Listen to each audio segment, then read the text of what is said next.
தியானம் செய்வதன் மூலமாக விதியை வென்றுவிடலாமா?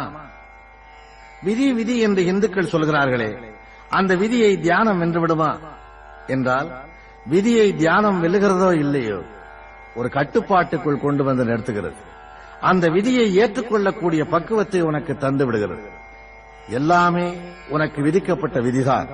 உனக்கு விதிக்கப்பட்ட வாழ்க்கையே விதி என்று இந்து மதம் கூறுகிறது. உனது வாழ்க்கை எந்த சாலையில் போனாலும் அது இறைவன் விதித்ததே. நானோ நீயோ கர்ப்பப்பையில் இருக்கும்போது நாம் போகப் போகிற பாதைகளும் சாகப் போகிற இடமும் நேரமும் நம் மண்டை ஓட்டுக்குள் திணிக்கப்படுகின்றன. நாம் எங்கே போனாலும் எப்படி வாழ்ந்தாலும் அது இறைவன் விதித்ததே. மனதின் சிந்தனை போக்கு எப்படி வேண்டுமானாலும் போகலாம். ஆனால் அது நடப்பதும் நடக்காததும் நம் விதிக்கோடுகளில் அடங்கி இருக்கிறது. ஊழிற் பெருவலி யாவுள மற்றொன்று சூழினும் தான் முந்துரும் என்றான்